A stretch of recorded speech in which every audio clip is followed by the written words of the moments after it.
does not matter the dance floor. Whether cutting carpet alone in your mirror. Or slipping through the whiskey sweat condensation threatening to set anybody's basement ablaze. Does not matter whether you got here in your own Lexus or your mom's minivan. It does not matter what clothes you can or cannot afford. Doesn't matter what anyone thinks of these limbs flailing to their own rhythm, no matter what music happens to play. I am unbothered by genre. I have a one move to bust. And I did not come here to slide electric or shuffle. I came here to grind like my joints are sandpaper, and I'm trying to get smooth. Grinders know every song. Even if they don't. Even if the middle school grind line is still the sexy centipede of my teenage nightmares. I grind like a hedgehog on a trampoline that ate too many biscuits. I grind like I am the biscuits. Grinders be like, Who chose the music? Who turned off the lights? What you know about this move right What's here? in this drink? I'm turned. Where am I? Who cut my hair? I grind like the part of puberty that never truly subsides, the adolescent stress desperate to prove itself. I grind like I'm trying to sell you Girl Scout cookies in a snowstorm. Like I'm trying. I grind like a 50-year-old black man, like I'm trying to propose to every woman with my hips. I grind like a tornado that just got its braces off. Like a building that's been set on fire with too many shots of tequila. I grind with my tongue out like a fourth quarter fadeaway. I don't get tired. I don't take breaks. I grind like it is work because it is work. In a club, twice the size of my living room, the DJ drops Trap And Queen. my hips whine a winter's worth of misery away without thinking twice. We came to get low, to get lower, to get underneath ourselves. We came to be free for once. Even if it's just a front. For some of us, grinding is the only safe place where a boy's body can be joyous in public despite the severity of being alive. Can serve as reclamation for the times you couldn't buy no girl a corsage, or when you were all practiced in the bathroom mirror, too awkward to think your body deserves this beat. For some, grinding is how we honor what our mother's hips have sacrificed, what they have bled, broken, and bent for, so you can move this life forward. So you can let the think about the judgments our middle school selves of being too short, too chubby, too much back of the class weirdo here. We left our insecurities in the cab. I grind like all I want to do is get free. Like this is what love must be like, forgetting how you're moving, trusting your feet to take you there. Even if it looks like I'm trying to sell you Thin Mints in a frozen Ziploc bag. Even if we both know they're going to crumble. Even if it is Friday and I've been working on not falling apart all week, it is still Friday. Even if everyone's looking at me like I don't belong, they are still looking. I grind like I have wings in the palms of my knees. With my entire self opened, except my eyes. I grind with my eyes closed, like I don't see the shade. Like ain't nobody told me I don't shine. Like freedom is on repeat in this club. Like my body is this club. Like every song is my anthem.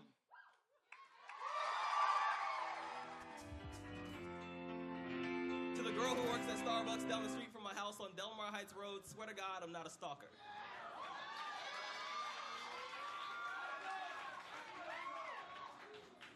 When I asked you for a chai latte, what I meant to say was, I was walking past, I saw you in the window, I came in here because I just had to know what your voice sounded like. Instead of saying that, I got really nervous and ordered the first thing on the menu. I don't even know what chai is. Or a latte, for that matter. I imagine that when God made you, I bet he cussed for the first time. I bet he turned to an angel, gave him a high five, and said, "God damn, I'm good."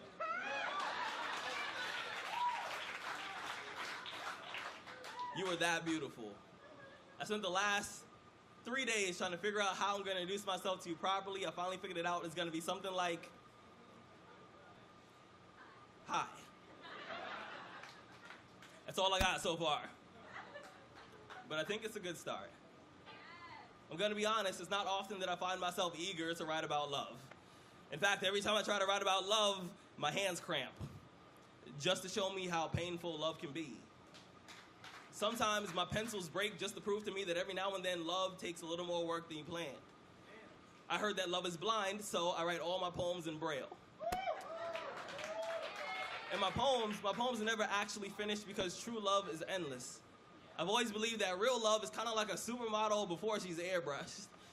It's pure and imperfect, just the way that God intended. I'm gonna be honest, I'm not much of a love poet. But if I was to wake up tomorrow morning and decide that I was really gonna write about love, my first poem, it would be about you. About how I love you the same way I learned how to ride a bike. Scared, but reckless, with no training wheels or elbow pads so my scars can tell the story of how I fell for you. I'm gonna be honest. I'm not much of a love poet. But if I was, I'd write about how I see your face in every cloud and your reflection in every window. You see, I've written a million poems, hoping that somehow, maybe some way you'll jump out of the page and be closer to me. Because if you were here right now, I would massage your back until your skin sings songs that your lips don't even know the words to. Until your heartbeat sounds like my last name and you smile like the Pacific Ocean. I want to drink the sunlight in your skin. If I was a love poet, I'd write about how you have the audacity to be beautiful even on days when everything around you is ugly. I'd write about your eyelashes and how they are like violin strings that play symphonies every time you blink. If I was a love poet, I'd write about how I'd write about how you're beautiful even on days when everything around you is ugly. I'd write about your eyelashes and how they're like violin strings that play symphonies every time you blink. If I was a love poet, I'd write about how I melt in front of you like an ice sculpture every time I hear the vibration in your voice, and whenever I see your name on the caller ID, my heart plays hopscotch inside of my chest. It climbs onto my ribs like monkey bars, and I feel like a child all over again. I know this is gonna sound weird, but sometimes I pray that God somehow turns you back into one of my ribs just so I would never have to spend an entire day without you.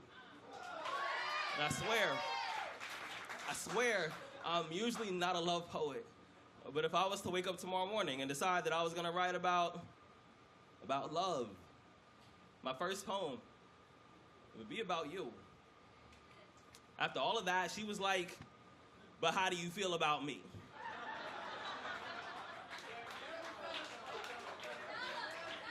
And I said, well, put it like this. I want to be your ex-boyfriend's stuntman. I want to do everything he never had the courage to do. Like, I want to do everything he never had the courage to do, like trust you. I swear that when our lips touch, I can taste the next 60 years of my life. See, last night I had a dream. In this particular dream, I died in my dreams, awoke not knowing I was still asleep and decided to walk. You see, that night, I walked in my sleep, I slept in my walk, I walked backwards until I saw you for the first time, and I could barely muster the courage to introduce myself all over again. You see, I've been trying to find the right words, I've been trying to take the right steps for what seems to me like thousands of years, but something always seems to go wrong between us. We lived in Egypt, I was the Pharaoh's slave, you were his daughter, loving you led to my death. They claimed I seduced you, and after they stole my life, I was resurrected as a mason. I made the foundation for your house. We met eyes for 2 seconds. You left and I didn't see you again until I died. I came back as a caterpillar. I turned into a butterfly. I landed in the palm of your hands. You brushed me away and the rejection killed me. When I awoke, I was a kick drum. You were a snare. We were both owned by this drummer named Cozy Cole, and when he died, so did we, but I came back just to look for you. I left notes in random places hoping that you would stumble across them. I carved our names in trees and then prayed that it would jog your memory. I whispered your name in the wind, hoping somehow, maybe some way my voice would reach you, but it didn't, and I died early. I died young with breadcrumbs in my hand, just hoping that you would find me, but you never did, so they buried me. When they buried me, they put these coins over my eyes, and I used them as bus fare to get back to earth, just so I could look for you. That's why sometimes when we hold hands, every so often I hold on a little too tight. I just don't want to lose you again. My mother told me, when you find the perfect woman, you gotta do whatever it takes to make sure she stays next to you. Thank you. Hello, ladies. Look at your man. Now back to me. Now back at your man. Now back to me. Sadly, he isn't me. But if he stopped using lady-scented body wash and switched to Old Spice, he could smell like he's me. Look down. Back up. Where are you? You're on a boat with the man your man could smell like. What's in your hand? Back at me. I have it. It's an oyster with 2 tickets to that thing you love. Look again. The tickets are now diamond. Anything is possible when your man smells like Old Spice and not a lady. I'm on a horse.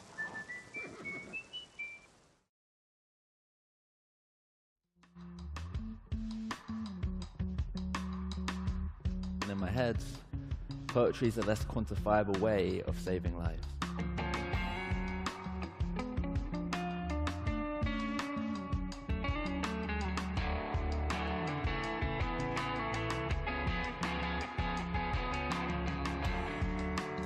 read and write poetry because we are members of the human race, and the human race is filled with passion. Hello, everybody. Welcome back. Who's that? Could that be Sammy back from the dead? Am I? Hello? It me. Okay. You're listening to Speak for Yourself Radio. Here on WTBU, the beat of Boston University. You could be listening to us at 89.3 FM, 640 AM, BU Cable Channel 6 on WTBUradio.org/listen or on the WTBU Radio app. And you can call in at 617-353-6400. I love it when you do that. Welcome. It doesn't throw me off at all. I just yell over Caitlin's. What was she trying to say? You just called me Caitlin live on air. No, I didn't. I said Caitlin. I said Caitlin. Roll back the tape, Ron. There was no tape. And that gasping was one of our special guests. Lucille. Hi. Who are you and why are you important enough to be on our grand old show? My name's Lucy. I'm fun. Yeah. No, that's good. It's good. You are Lucy fun. has always wanted to be on The Bachelor, as you can tell, and this is her opening, if I was on The Bachelor, that video where she introduces herself. No.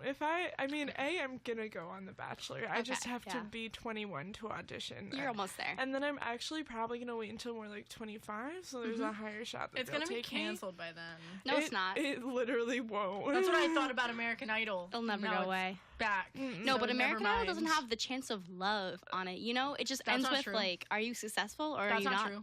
What? Lauren Elena and Scotty McCreery for sure fell in love. Okay. Yeah, I guess. I guess so. It's okay, guys. One dream died and another is born. Now I'm going to be on Big Brother. Well, Haley Reinhart and Casey, whatever his last name was, he played the bass cello.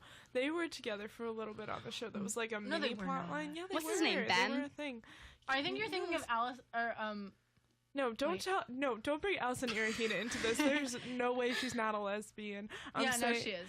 But I meant Gina Irene and Caleb Johnson. No. It was this. Is everyone in on this? It was that guy named Casey. He had a beard. He played the huge bass.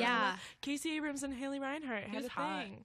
He was not. That's disgusting. Take it back. That's a rude thing to say, but okay. Welcome to WTB Radio. We're telling which boys are hot, which boys are not. I'm just saying I'm all about that bass. He No was trouble. a bass player. Get that Megan Trainor soon out of the studio. This is the only time when that line is okay, and I was referring to his version of it with Postmodern Jukebox. Let's christen this station by playing all about that bass. Absolutely not. When the clock strikes midnight. Can we please? Of playing things, before we came on, we played a poem called Grinding by Jonathan Mendoza and 3 other poets, but mostly Jonathan Mendoza. Because that's My all that husband. matters. Jonathan Mendoza. I've been waiting to play a Jonathan Mendoza poem since we got this show, and I can't believe it took me this long, but we're here. That's pretty true. Yeah, I'd say so. That we're here? Yeah, we are. Okay, yeah. Yeah, that second part. That's exactly what I was referring to. And then our second poem was To the Girl That Works at Starbucks by Rudy Francisco. Lovely, lovely poem. Yeah, also what I wonder every time I walk into Starbucks, I'm like, wow, girl, what you doing? Yeah. Know what I'm saying? Rudy Francisco? He does. He does know. He knows exactly what I'm feeling like. And then our last one, we played controversial topic. I think that the Old Spice commercials are mostly all poems. So we played the Old Spice commercial with the I'm on a Horse line. And honestly, the best poem that's ever been written, I'd care to say, suck it, Shakespeare. Yeah. Old Spice. We're just going all out of order. Who are you guys? Oh, it's me. I'm Cynthia. Hey, special guest. Why are you here? I'm here because I sent a really late text. Cynthia did text me all of like an hour ago. And I was like, hey, do you do that thing tonight? And you were like, yeah. And I was like, let me come through. Yeah. Let me come through. Hey, it's me. You up? Is what You up at me. means. Hey. The only text that Cynthia and I have ever exchanged was the first night that Cynthia gave me my number, but I didn't remember that Cynthia gave me my number, and it was when we were at like an after party for one of our speak shows, and Join it's Speak. it's like 12:30 or midnight, and I just get a text that's from a random number. It says, "Hey, it's Cynthia. I'm coming." And then I'm like, it's lit. It's gonna show up. Something's gonna happen. And when I got that text, I just pictured like Cynthia's limbs like moving, like I'm coming. Just the limbs. That's actually what I pictured was just the the limbs. arms in like And running leg. motion. One leg. Yeah. So that's Cynthia. We also have an intern. Hi. It's Hey, me. Jason. are you back from the dead too? Nah, I'm back from Chinese New Year, Wow. Hey, cool. my favorite holiday. It's Jason. Here And to I'm shock and Chinese. amaze once again. I'm always shocked and amazed by Jason's presence. Here's the thing. Jason was gone for 1 week, and I was like, oh, we're going to have a whole week where no one has to hear me go, Jason! And then he called in, and they heard it anyway, because I don't know what he said, but it was something. I wish I called in last week. You should have. You can Sad. call in this week. Okay, I'll call in this week. Yeah, just step outside the studio real quick. Sounds good. Okay. Yeah, good. Coming at you live on remote location, the hallway. The hallway of a building. Yeah, and that's, what's your name again? Who are you? I am Oprah Spinfree. Ah, and human name's Sammy. Human name is Sammy, and whomst is you? Well, my DJ name is DJ Tanner. I like it. Thanks. Yep. And I need constant words of affirmation surrounding my DJ name because I don't like it. No, it's always beautiful. Well, I need you to tell me that twice a day. Good. And my real person name is only slightly better, Kaylin. But I only know you as DJ Tanner, so Yeah. it's- She sees me on the street and she's like, DJ Tanner. I'm like, do you understand that's a fictional character and not me? And I'm like, what is reality? And she's like, okay. And then we keep on going on our merry ways, and that's it. Are you trying to say we're living in the Full House universe? Because I'm okay with that. I'm okay with it too. Anyways. Is Oprah Spinfree a character on Full House? No, she is should me. be. She's honestly, like, that is a real character. It's not even a character, it is me. Good. I'm going to get real close to the mic and do my NPR voice. If I get real close to the voice, okay. Your voice I doesn't just change at bump all. my nose into the microphone in case any of you guys are wondering. The NSA knew. The NSA knew that I hit my face into this spongy piece of equipment. I think you probably shouldn't do it again, though. Sorry. Talk like that again. She just tried to eat the mic. So sorry. She tried to eat the mic. ASMR chewing strawberries. This is my ASMR. Strawberries? We have a ghost in this town named Raymond, and if he were a dessert, he would be a strawberry. Strawberries not a dessert. I'm gonna yelp. Hey, Raymond heard you. Please do not make him angry. He can be very dangerous. So, anyways, our new This show is week- called ASMR. Listen to us speak, in which you hear the mechanical after noises of us not taking enough gulps of water. I'm pretty sure there's already a show called ASMR on WTVU. I don't Oh my like god, it. please stop. Please stop. Everyone tune out right now. They deserve it. Honestly, you just don't even bother anymore. Okay. I'm not listening to you. I'm listening to myself, and that's all that matters. Well, okay, so this week we have a theme for our poems. We Cynthia, sure can do. you guess what the theme is? Cynthia doesn't know Guess our it. theme. Okay, the theme is. Based on the first 3 poems, like, what's the theme? Oh, there was. There's a just, theme. Just, like, pick something random out of the back of your brain and be Just, like, think about what links them together. The theme is breathing human beings. No. We were like, wow, that's. You've got a very specific topic. That should be our theme one week, though. Breathing. It's really funny. Store it. Men. Oh. We did play a lot of guy poems. There were dudes. And the next one's a guy poem, too. Maybe I'll switch it up. So that's Yeah, not... maybe this week's Switch it this up. week's theme is We like love a women. guy. That's not our theme. That's just the patriarchy. Sorry. It just infiltrates our everyday society. We Hey. don't mean for it to happen. It just happens. We didn't ask it to come on this show, but welcome always our comes third on this guest show. star, the patriarchy. No, Listen up, our theme this week is... I'm raising my hands in a very enthusiastic manner for you listeners at home. I'm also raising them too. Hey, yes, also as well. Also as well. We don't do this every week. It's only this week. We're very It's because enthusiastic. we're being reunited for the first time in 2 weeks, and that's a dangerous thing.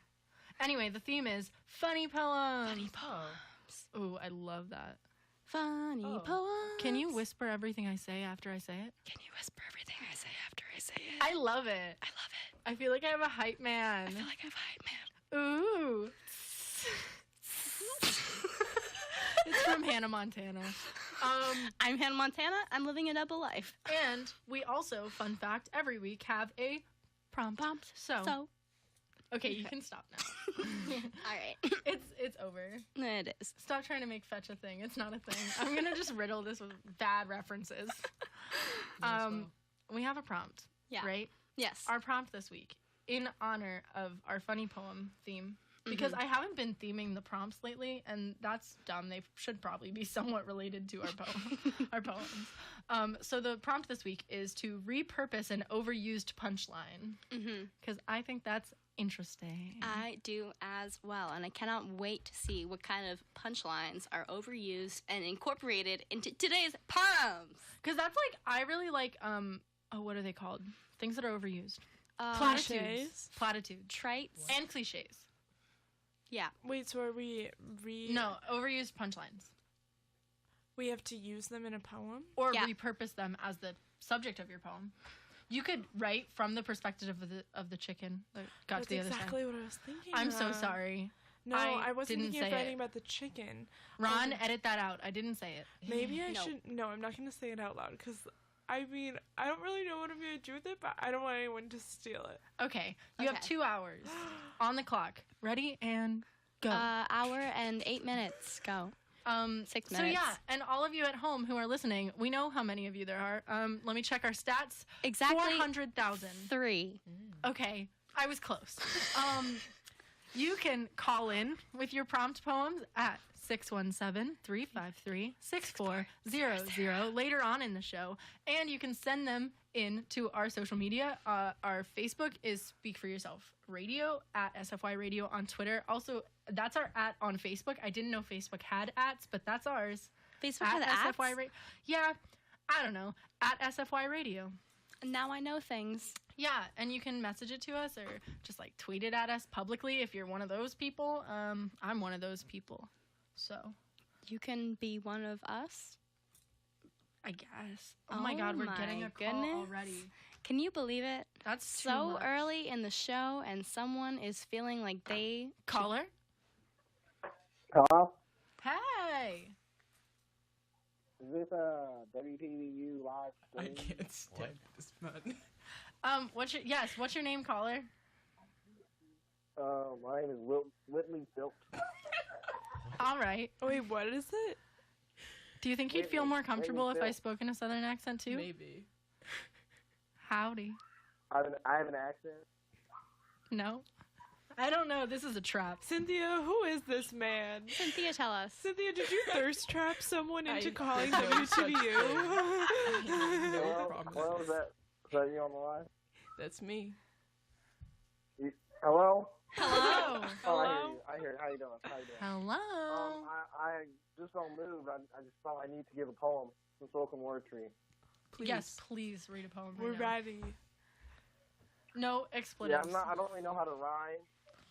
No one does. Rhythm or another symbolic words that. It sounds like you have the potential to be a great poet. I know, right? Yeah. But yeah. Speak, poet. Go ahead. Well, that was it. Oh. That was the poem. I'm so sorry I interrupted. Hello? Did you like the poem? Yeah, a lot. Good.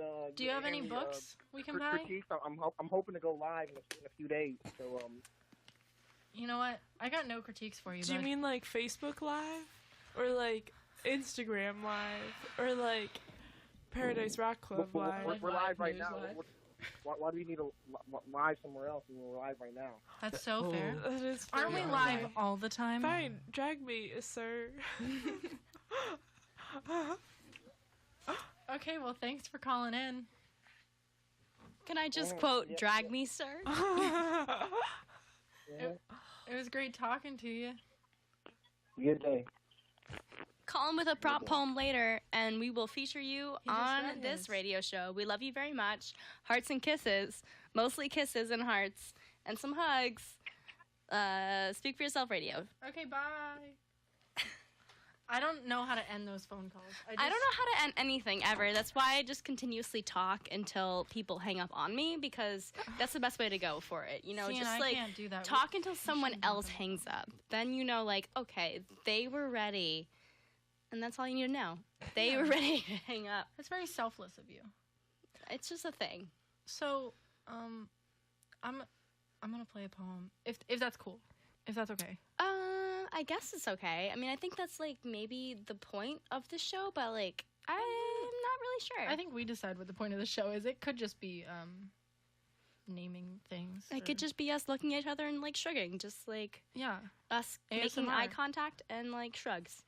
Yep. Just a shrug. Can you hear the But shrug?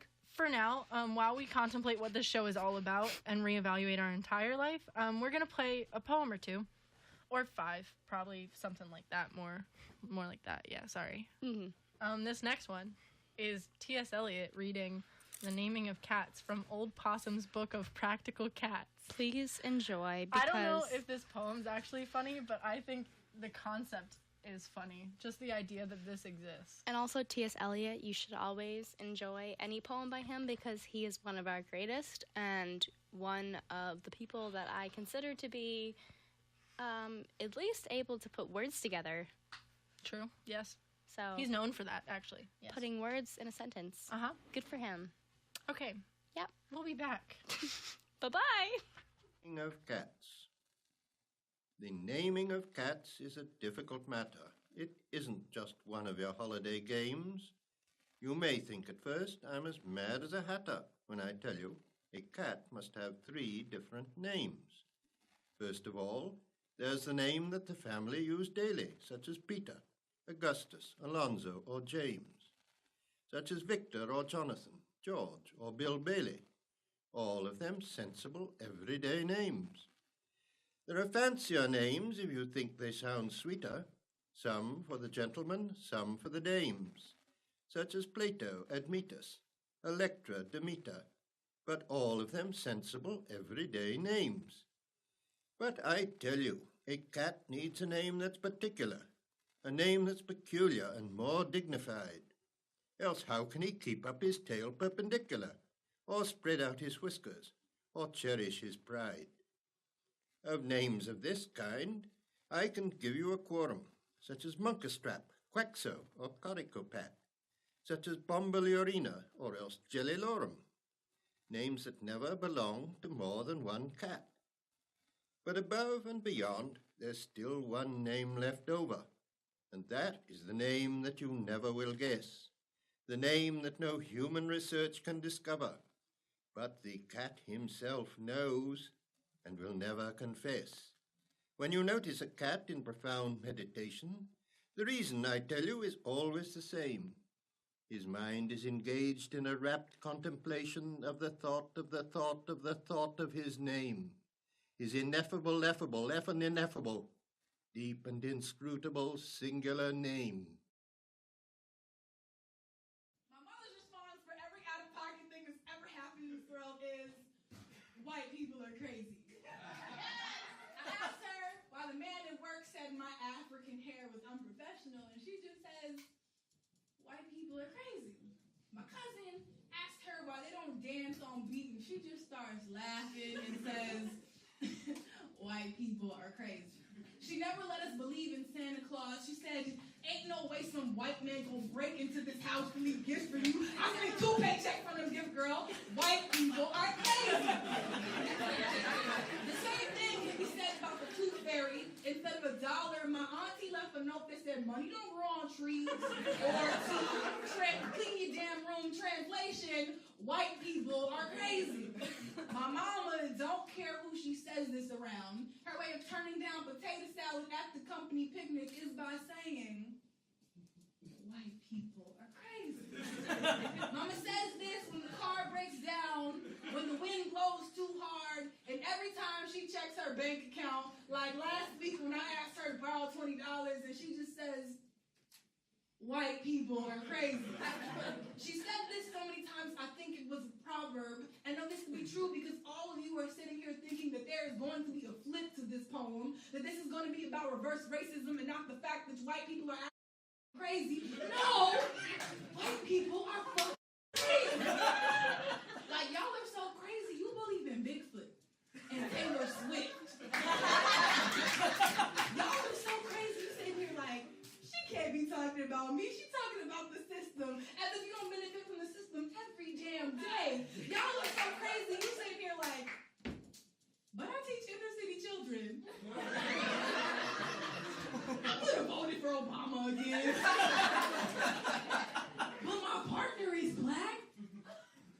Y'all are so crazy. You are mad that Beyonce is black, that Jesus is black, and that Justin Bieber isn't. I told my mama I wanted the American dream. And I guess this is the flip that y'all have been waiting for because she says, no, child, no, you don't. That dream is a nightmare. They pin your bootstraps with white picket fences, have you raising her 2.5 kids only to trade you in when you start to burn the right child. No, you don't. They did the same thing to your grandmother. Then white folks don't realize that fence is a cage, that dream is a nightmare, and they run themselves in circles and drive themselves quite crazy when they realize that they don't get it. When they realize that, child, they convince themselves that they are better than you. Thank you. I'm Asia Brian Wilkerson. Yeah! You know those moments where you know you said the most exactly perfect thing in the world? You spoke the most exactly perfect words in the most perfect order, and it was perfect. It was magic. You were magic. You could solve the world's problems with your voice. This poem is for the times not like those. This poem is for the times you wish your words spawned a black hole for you to fall into. This poem is for the time you went to Subway and when the man asked you if you'd like your sub fresh or toasted, you said yes. For that time you told the waitress to also enjoy her food, or the time you told the ticket taker to also enjoy his movie. For that one time you accidentally kissed that old man's earlobe at church because you missed his cheek. I know there's no words involved in that one, but still, this is for times like those two. This poem is for the people who are awkward, genuinely awkward, not cute awkward, just regularly fucking awkward. For the people who are too honest for their own good. For the ones who ruined that one good thing they had going for them just because they had to. For the people who hold doors open for strangers, even when they forced that stranger to awkwardly power walk because they were totally too far away and probably didn't want the door held open for them anyway. For the people who always say too much without saying what they need to. For the people who can't write poetry. For the people who write poetry but can't read it in front of the people who matter. For the ones that aren't sure what's the matter, but all they know is they need 2 bottles of wine and 23 hours of sleep. For the ones that lost the ones they try to keep. And for the ones who have moved on, but were sad to find that there's no collect 200 when you finally pass go. When you finally learn to let go. For the ones who wish to chop their ears off like Van Gogh because they really want to show someone that they really want to hear what they know and what they think and how they feel. For the ones that want to peel off their skin because they don't know how else to let anyone in. For the walking contradictions, the hypocrites, the critics, the admirers, and the passerbyers. For the people who have never had a poem dedicated to them, I wrote this one just for you, for your big heart, for your cold heart, for your broken heart. For the people like you and for the people like me, I hope you're all out there alive and well. I hope you're not scared to make yourself known because in a world of flawless robots, there's nothing more comforting than knowing you're not alone.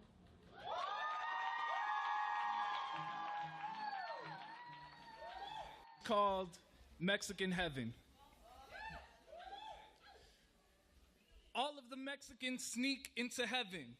St. Peter has their name on the list, but none of the Mexicans have trusted a list since Ronald Reagan was president. St. Peter is a Mexican named Pedro, but he's not a saint. Pedro waits at the gate with a shot of tequila to welcome all the Mexicans to heaven, but he gets drunk and forgets about the list. All the Mexicans walk into heaven, even our no good cousins who only go to church for baptisms and funerals. It turns out God is one of those religious Mexicans who doesn't drink or smoke weed. So all the Mexicans in heaven party in the basement while God reads the Bible and thumbs a rosary. God threatens to kick all the Mexicans out of heaven si no paran con las pendejadas. So the Mexicans drink more discreetly. They smoke outside where God won't smell the weed. God pretends the Mexicans are reformed. Hallelujah. This cycle repeats once a month. Amen. Jesus has a tattoo of La Virgen de Guadalupe covering his back. It turns out he's your cousin Jesus from the block. It turns out he gets reincarnated every day, and no one on earth cares all that much. All the Mexican women refuse to cook or clean or raise the kids or pay bills or make the bed or drive your bum ass to work or do anything except watch their novelas. So heaven is gross.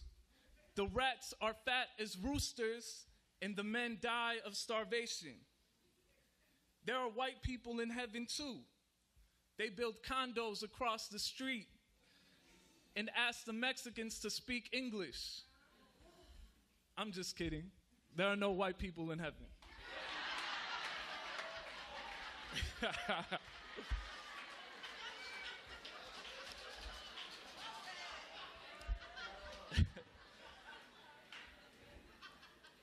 Tamales, tacos, tostadas, tortas, pozole, sopes, huaraches, menudo, horchata, jamaica, limonada, agua. St. Peter lets Mexicans into heaven, but only to work in the kitchens. A Mexican dishwasher polishes the crystal, smells the meals, and hears the music through swinging doors. They dream of another heaven, one they might be allowed in if only they work hard enough. Thank you.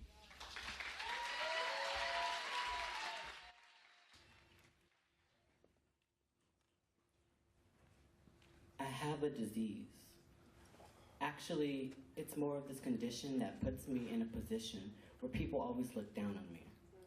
I diagnosed myself the day the cable man asked to see my ID. He told me there was no way I was 18. I knew his words weren't meant to be mean. He'd just been messed up by my chemical makeup. My condition isn't taught about in schools. You can't find it in textbooks. Scientists are still studying its origins. It's a condition uncommonly known as Ariana Grande syndrome.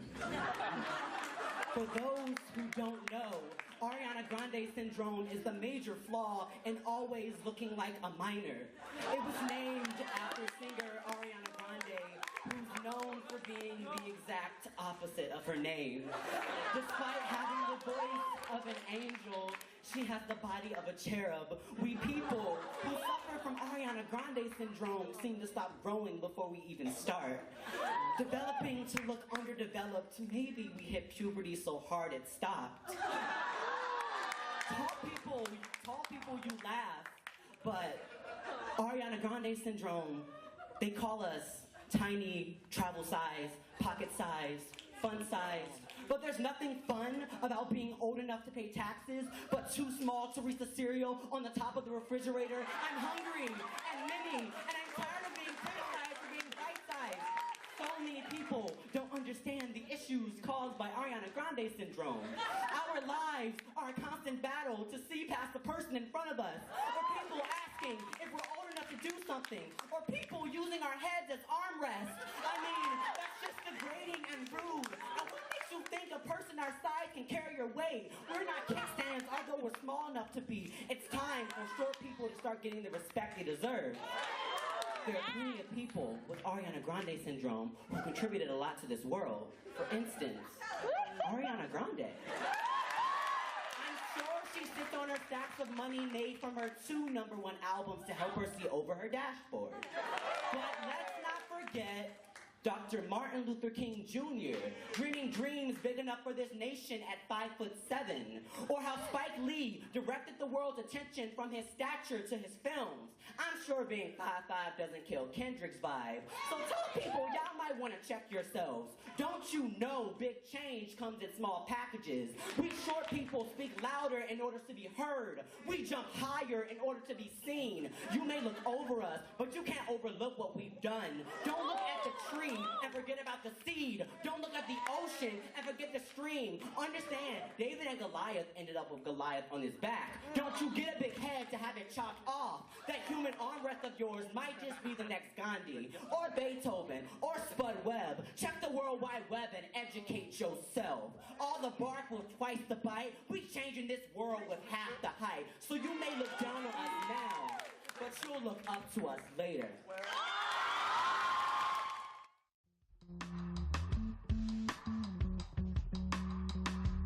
And in my head, poetry is a less quantifiable way of saving lives.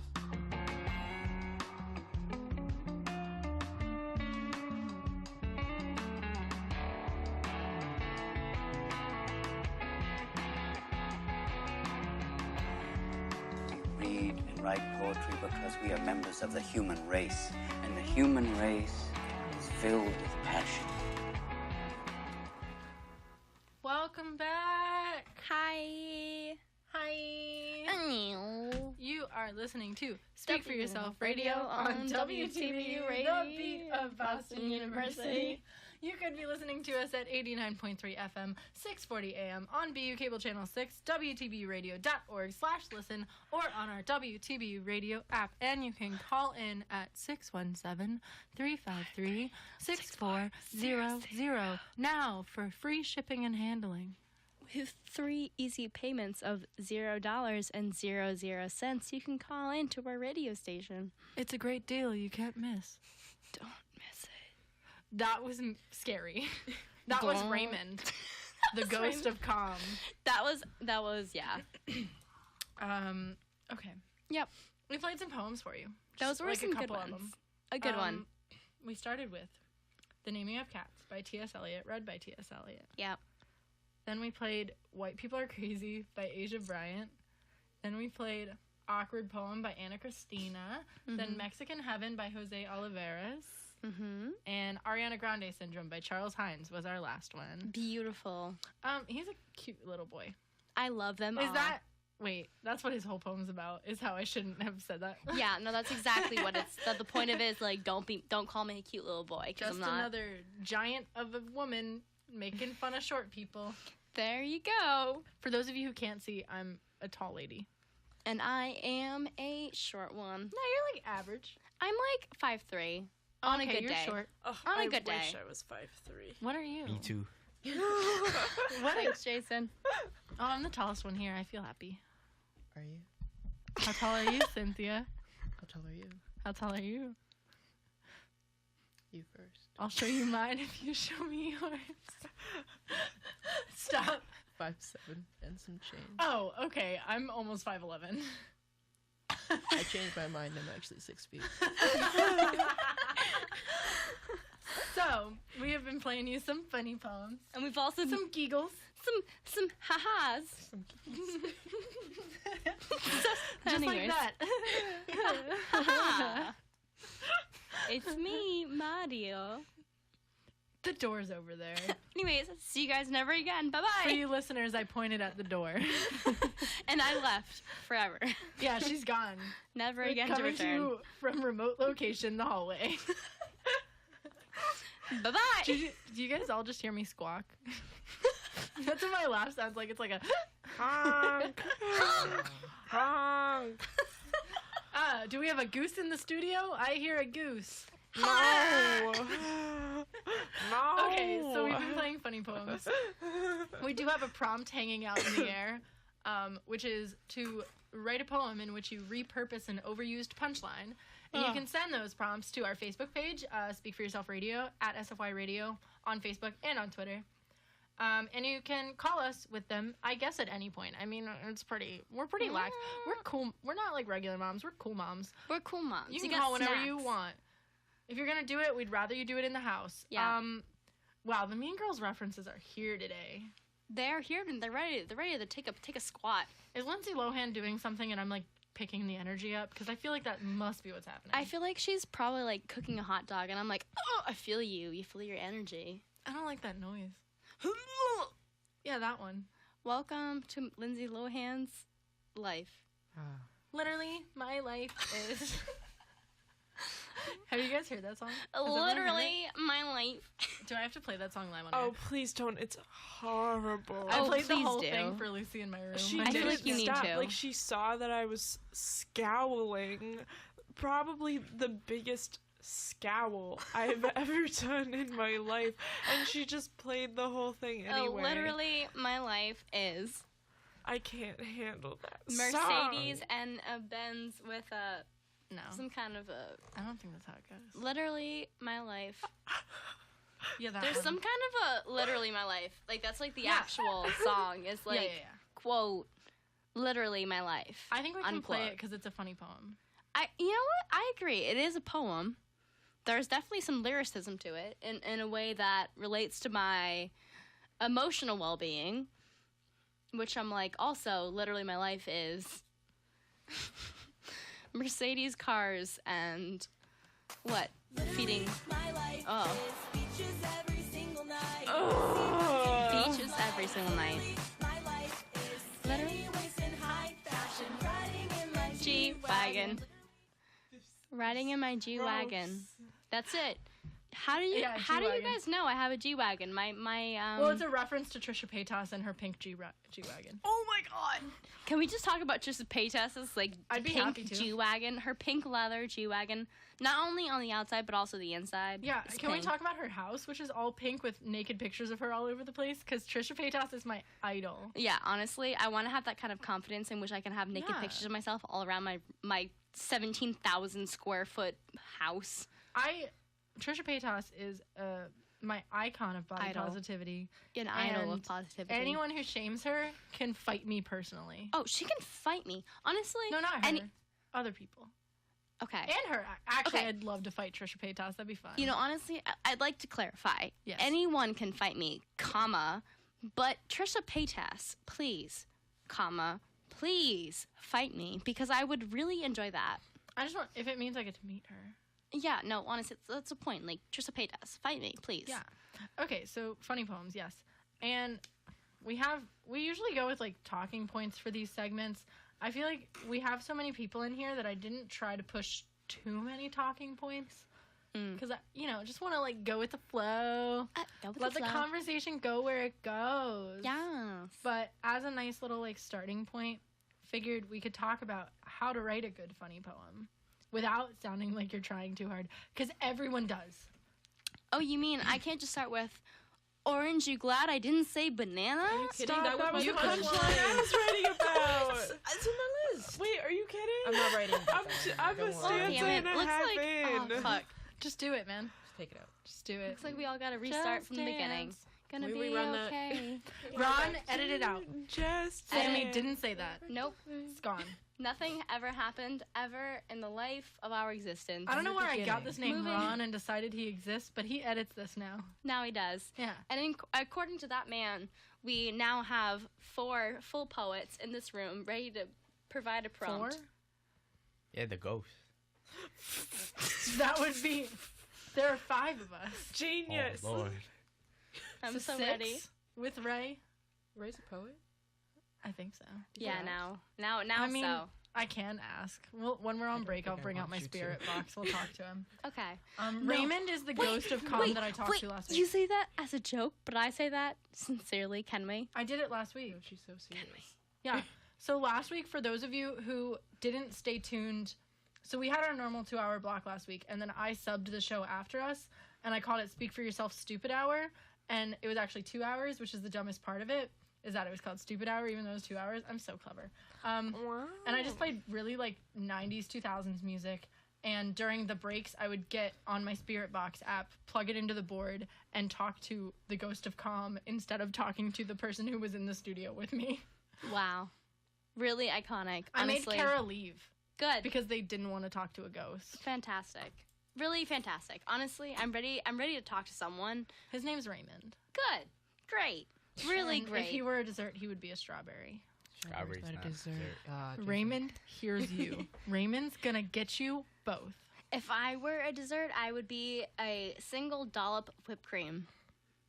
Not a dollop of daisy? On top of a strawberry? Nope, just because Raymond's one. the strawberry. No, honestly, you guys would be so good together. Oh my God, you Sammy pairing it X with the Raymond. ghost? Yeah, we're all desperate here. Yeah, no, it's right. No, but I would date would. a ghost. I saw a movie about it. Multiple ghosts. Starring Casper Patrick can Swayze. get it. Patrick Swayze. Jason. Can I take a picture of you with that caption? No, Lucy, please. If you don't, I will. Get it. Pose, Jason. Oh my God. No, okay. That's okay. No, Jason. He's what do you camera mean? shy. It's cool. I'm gonna post that quote on our Facebook page. It's fine. Oh, that's perfect. Have a segment called Literally, or my not a life segment, but is- like have a hashtag like About ghosts that could get it. well, like ghosts that could ghosts that could get it. Oh, while we're on that topic, I don't want to hear Tyler, John Tyler, former president of the United States. Yeah, I'm sure that like in college, Peeves the poltergeist was in like Pike or something. Yeah. But I would No, but still Peeves hit could get it. I would still hit it once. Just once. Nearly headless Nick could get it. No, I can't handle that bloody stuff. No, honestly, like at least once he I could would've be had like, that. I could be into it at least once. Moaning Myrtle? I feel like that's the most obvious one Obvious. that we have. Obvious. Also, for the record, nearly headless Nick wasn't nearly headless until he was already dead. Wait. And he's not bleeding as a ghost. You don't need to mute your mic. Just say No, it to me. honestly, he was just Nick before he was nearly headless. The door is over there, Lucy. I knew I couldn't say it into the mic. My mom listens to this. Elaine, we're finally meeting. And Brian. Brian might be listening right now. Brian. Wait, why can't I No, he's meet not. Brian? Kaylin. We were just talking about I how wanna meet your Caitlin is parents. 5'11". My dad and Brian already knows is you. 6'7". He listens to our show every week. I know, but I want to get to know him more than just our show. Okay. I don't know what you want with my dad. I don't know either. You made this. The door's over there, Sammy. I'm gonna go. Bye bye. See you later. Bye. Going. Still going. Wow, this cord really goes very far. I don't know. I've only wait, but if Can we're you gonna- hear me? Yeah. Like, oh, it's far away. Wow. Wow. High quality Can you hear equipment. this door opening? Sammy, all stop the way? it. Sammy, get back here. But like, No, but I want to know. I don't think I've ever. I'm turning your mic off. I think I've only ever written one funny poem, and I think it was an accident when I wrote it. Yeah. Oh, we were I talking don't- about that. I don't think you can really, like if you're trying to write a funny poem, it's probably not going to be that funny. I don't know what to say though. No, and People honestly, laugh at it my will poems. not ever be that funny. My mic isn't on. Yeah, I know. You're I- off timeout, but I you're on deserved thin it. ice. You know, I deserved it. It's fine. It happens when you literally roll your chair into the door and just roll it continuously away, while the stretchy cord just stretches. You get there are comeuppance for those kind of just- actions. You know, it just it happens. Do you remember that episode of Zoe 101 where they kept Yeah, Zoe 101 was fired. comeuppance? That was- Yeah, but they kept saying comeuppance over and over again. There was one episode where they just kept saying it. Also, my dad just texted me to say we're all fired. Okay. With a period, not an exclamation point, so he's not joking. Brian, you don't know me. Brian knows you. No, Lucy, you're right. Brian does not know us. We deserve to be fired, and I consider this my resignation. So goodbye. See you later. I'm just Bye-bye. kidding. I have the utmost respect for my friend's parents. I think he doesn't like that you said Brian Tyndall is 6'7" live on air because it gives a lot of information about him. I'm so sorry. I'm done. I hope we can recover our friendship. You're on thin ice, buddy. Oh my God. Yep. Okay, so writing funny poems. Dang it.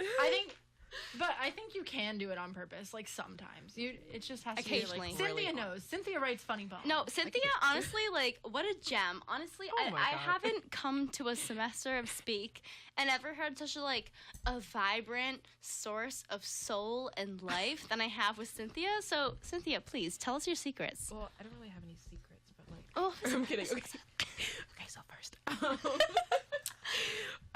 feel like honesty is like a really big part of it Mhm. because like there's a lot of like relatable content that people just like sometimes just don't talk about all the time. It's kinda true. like, if you're brutally honest and say things people don't expect you to say.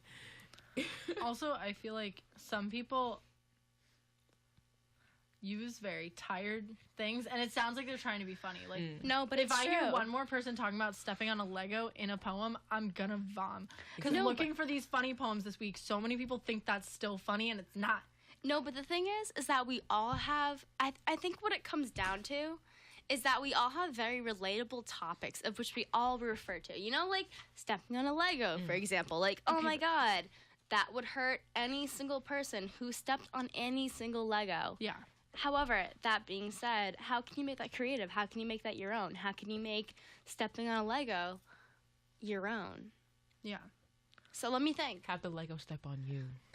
Wow. She cracked. Wow. Cynthia just snapped for herself. Wow. I'm just that good. Cynthia just. I'm not My ready. wig is snatched. I'm not ready. I'm not ready. Well, the thing is, I feel like with like dramatic poems, everyone understands that if I hear this line I can't just take that and be like, I like that line, I'm gonna put that in my poem. Why not? But with punchlines, everyone's like, no, I can do that. I can take all my punchlines from other poems. And that's like not. No. That wasn't a tongue pop. That was bad. Okay, I'm gonna wait. Ready for this tongue pop? Ready? 1, 2, 3. Do you listen to the radio shows back, like the recordings? I do, and I sound awful. Okay, I feel like we sound great, but tongue pops really don't translate well. I think so. I They also don't. think so because the thing is like when you think tongue pops, like the average person who's like, what is a tongue pop? Like you can't. Like the thing is, a tongue pop can be emphasized as any single moment at the end of a sentence. Like instead of like using a period, use a tongue pop. Like literally, when you're writing an essay, tongue pop more put when I in just told you quotations. it doesn't translate I well. thought you meant like a tongue pop could be a moment. Like it could Yes. I could be. thought that a tongue pop was like a lollipop, but with Yeah. a tongue instead. That's why I was a little like. That's Honestly? what we call making out. which is something I have not experienced in 8 months. Keep it so, that way. I'm kidding. anyways, Men are trash. ha ha ha. About that. Moving.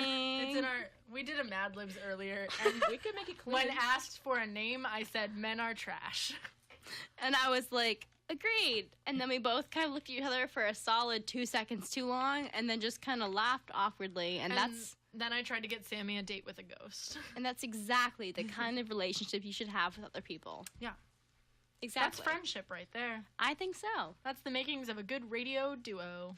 Beep And you boop. know what? This was all a funny poem. It was all scripted. Yep, it's rolling. You can cut the teleprompter, Ron. We're done with the bit. Thanks, my God. Ron. I I've was been in the reading that Truman entire Show. Good work, guys. entire part. The Truman Show is a funny poem. Yeah. Oh, write a poem about the Truman Show. New prompt. I want a poem about the Truman Show. Yeah, that's it. That's it. My dad said, sorry, you're all fired. And then in asterisk, tongue pop. Happy to be I'm here. shook. I wish my dad listened Brian, to why my don't show. you just call in? No, Please. Brian, please. If I can like guilt you. 617-353-6400. Honestly, Brian, if I can guilt trip you in any way possible, I can let you know my dad does not listen to any show I ever create ever and is very unsupportive for every single thing I do. So if you can possibly call in to 617 353 6400. He said, not period happening, period. So, in light of me Next making week, a guys, conversation at myself, I will be discussing the fact that no one wants to call in. And I will be talking to myself with prompts and radio songs at myself. Ron, she's Words. scrambling. Roll the teleprompter again. Beep, beep, beep, beep, beep, beep, beep, beep. Okay. Ooh. Yeah. Beep, beep, beep, beep, beep. Who else? who else writes fun? I feel like Lucy has funny poems, but she doesn't understand that they're funny. No, the thing is Lucy is like a literal, like, she is a walking, like, I don't even know if she realizes it, but like every time I see her, she just brightens my day in every way possible. And when she speaks, I'm like, Lucy, stop trying Lucy to just poke your eye out. Poking her eye out with Please a knitting stop. needle. No more of that, and more of you just looking into my eyeballs with Lucy knows because Wow. every time we go on any sort of break or like I leave and don't see her for a bit, I come back and need to adjust to being around her again. Yeah. Wait, really? Because I'm like, Yeah. I've told you this, because everything you say is funny, and there's a way that you say things where it's just funny, and I can't have a conversation with you when I first get back from not being around you, because Yeah. I just can't. You've never told me I that. told you that when I left for like 2 weeks not that long ago, and then I came back and I was like, wait 1 sec, I don't know how to handle you right now. Give me a sec to readjust. No, I can feel that too. No, Oh, Lucy, well, I I'm know that saying we it don't. now. Yeah, no, honestly, Lucy, I feel like we don't hang out outside of Speak for Yourself, but like when I hang out with you, I'm like, wow, this lady is the coolest lady I have ever encountered. And then when I'm outside of Speak for Yourself, I'm like, when can I hear this lady? When will this lady interpret my life? When will this lady be a part of my horoscope? You know when you can hear her? Sundays from 10 to midnight on her radio show, Shrug Emoji. Wow. Plug. I'm plugging for you. Love the plug. Oh. If you're not familiar with a Boston-based rapper named Rapta, well, his slogan is "Love the plug," and I have it on a hoodie. I'm ready. Yeah, I wear it around my house sometimes. Shout out to Rapta. Okay, I'm ready for you to hang that around. Love the plug? Yeah. Okay. I do love the plug. Can we? I am ready for a Speaking plug. of plugs, follow me on SoundCloud, soundcloud.com/ The door is over there.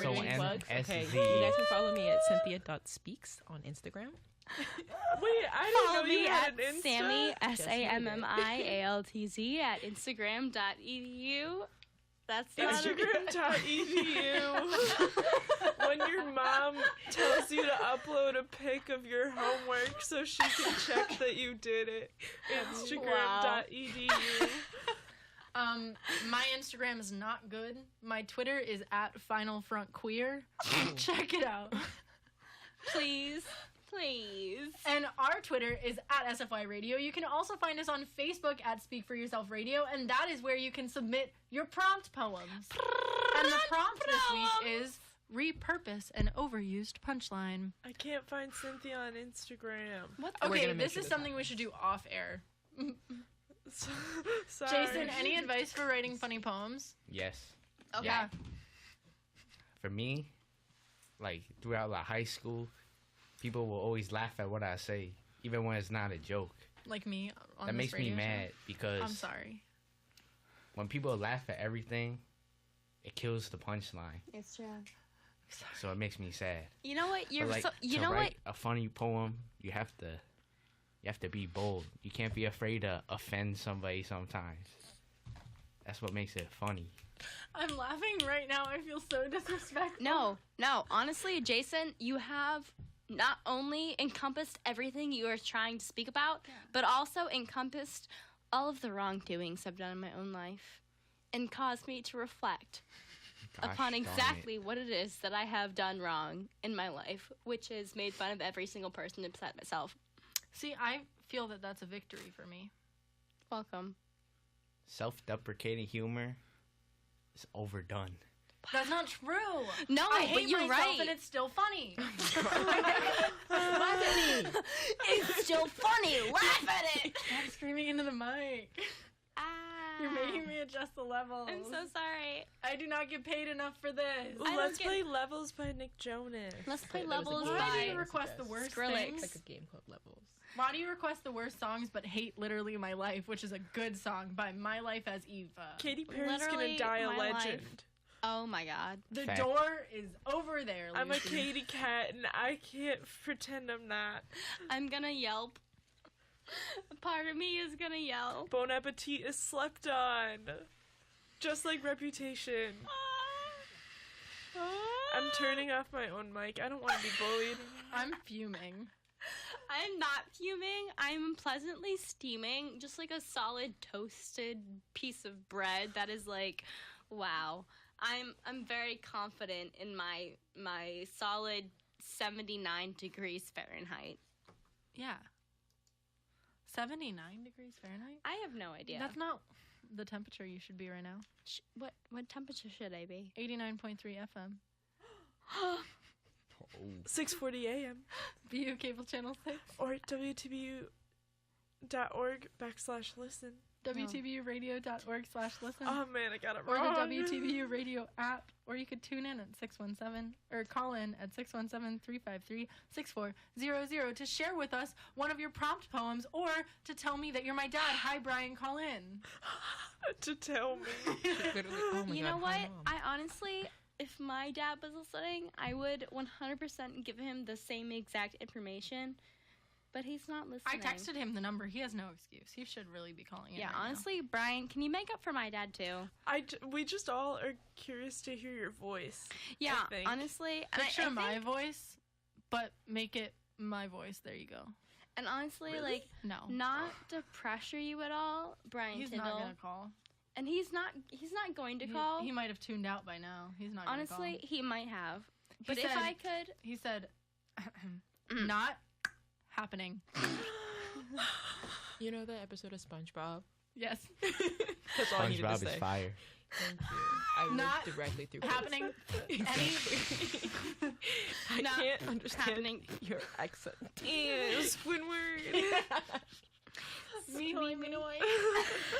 Hi, how are you? Have a good day. Wait, speaking of ghosts, the Flying Dutchman and SpongeBob can get it. Oh my god. Jason looked so excited when he said that. I love He was SpongeBob. like, yeah. SpongeBob and Arthur, my top 2 shows all the time. Did My Arthur get it? Jason is my favorite person alive. Oh, and Dragon Ball Z. Can't forget about Dragon Ball Oh, Z. you're so right. And Jason, Arthur. Jason, just know, deep down in my heart, you are my number one. Follow me on SoundCloud. I don't see that follow. You're not number 1. You're right. You're right. He's true. Yeah, go Ghost. Snatched. You don't know what you is until you follow someone on SoundCloud. Jeez Louise. He is right. Jeez Louise. He's true.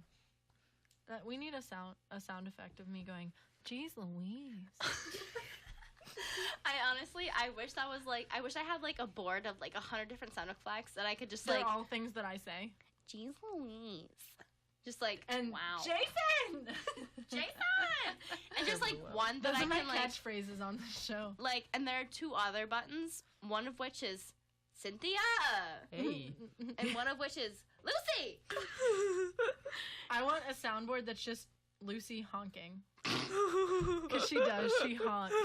When she gets honk. excited or angry, she'll just go, "Ah!" Please. Me. Hey. Me. You know what Oh I think my about God. all the time? The guy on Bob's Burgers who voices Tina. I Oh. love Tina. So the guy who voices him, that's just his voice. He's Oh. not doing a I voice. I've heard him know. talk in interviews. It's just his voice. And someone just approached him out of nowhere. He wasn't a voice actor. And they were like, hey, I got a job for you. And he was like, what? And then they made him Tina. And I think that could happen to Lucy. Stop. It's my mom's dream to be a voice actor. Oh my God. My mom wants to be a voice actor so badly. And You her have the voice talent. kind of sounds like mine. So like maybe I could slide into that gig, Yeah, but Lucy.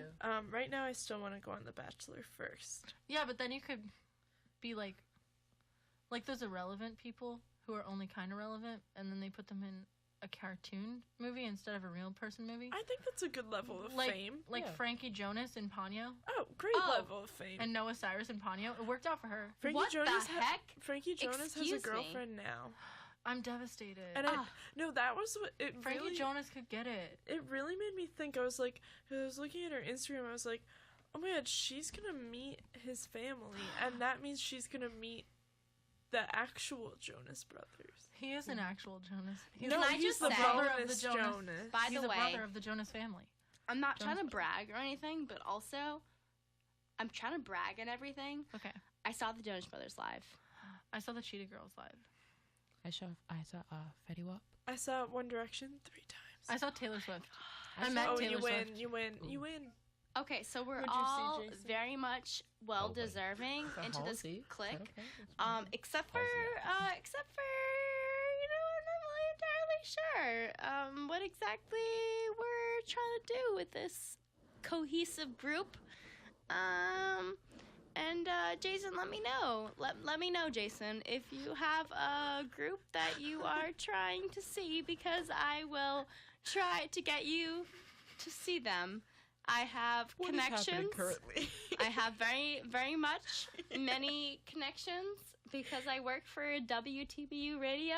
It gives me a platform. Do you think Jay-Z is listening? I will make sure to get Is you Drake to talk to listening? Drake, is Jay-Z directly. Of Also, all Beyonce. the rappers, you picked Jay-Z? Yeah. We're playing some Kanye later in the show. You are going want to. Drake. Okay, Jason, look at me and my eyeballs. Jason, you looking at me? Jason, you are going to be the #1 infomercial man for Jay-Z. So, are you ready? Yes. We've Good. gotten word from the higher ups. We could not get you on the phone with Jay-Z, but we can get you on the phone with Sir.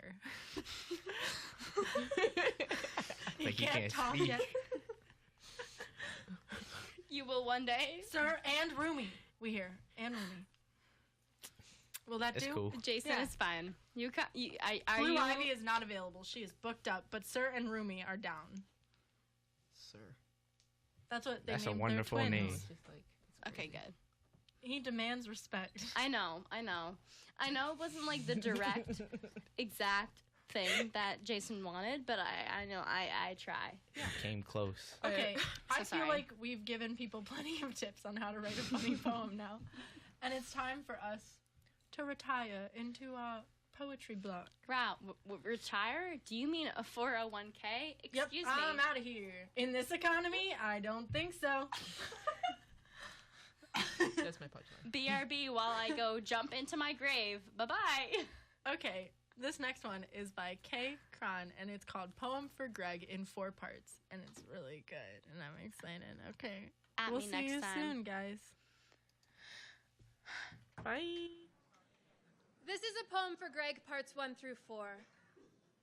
A poem for Greg, part 1. The Decision. And as I wrote your name in my roommate's watermelon sunburst lipstick across the wall of my shower stall, I couldn't help but notice. Greg, builder of sets at the scene shop at DePaul University. I like you. I like you ever since you gave me that first chocolate egg filled with caramel sauce. And so, Greg, I've decided to throw off the shackles of my blushing, girlish ways and take steps towards asserting my affections more overtly. So, I wrote you this poem. And tomorrow, I'm going to give it to you and cross my fingers till the bones splinter at the bases of my wrists. A poem for Greg, part 2. The poem. You carry gigantic wood flats like a careless child carrying bouquets of daisies, and I want to be a bouquet of daisies carelessly carried by you. I watch you weld metal frames together, and that blue luminosity raining down gold sparks looks like angels being brought back from the dead, or moths electrocuting themselves in reverse, their ghosts escaping the plastic-sucking pop of steel. When I die, I want my soul to be flammable. If your piercings were stars and your ears were night, the cursive of your cartilage would be the dream seraphim sleep in. I made 4 matching rainbows for you out of plywood, angled 25 degrees to the center. And the insides of rainbows are half circles, and your eyelids are half circles when you wink at me. I know real rainbows go 360, and when your eyes are open, your irises are rainbows that go 360. Mist and sunlight cannot collapse, but if they did, I would go fishing in your pupils, reclaim all the broken pieces, and build a halo big enough to wrap around the world. Saturn would have nothing on us. A poem for Greg, part 3. The Delivery. I gave you that poem, Greg. Jerry had just finished telling me the legless dog joke and handed me the belt sander. I concluded making the edges of the archway flush when you approached me, chocolate in hand, and I stood up. Thanks, you said, and then as I nodded and turned, added, wait! I wrote you a poem. Poem? You replied, and it was at this point I knew I messed up. You said, poem? As if I had said, wait, I want to aerate your stomach with the tracer tool.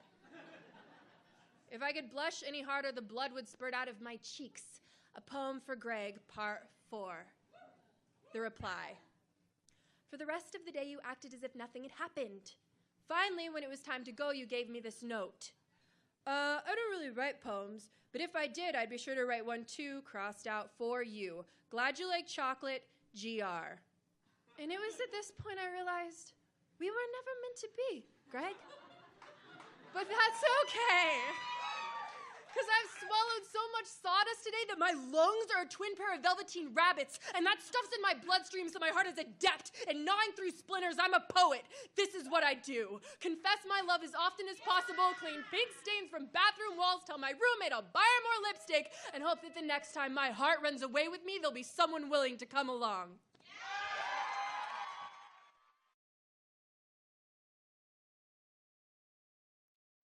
Honest confessions on falling in and out of love with a confused 20-something semi-closeted gay man. Or I can usually tell in the first 15 minutes if something's gonna work out for the long haul, so why did I ever bother? Or a beginner's guide to crying publicly at parties over a completely self-fabricated history of something that only ever sort of was. Or how to let go.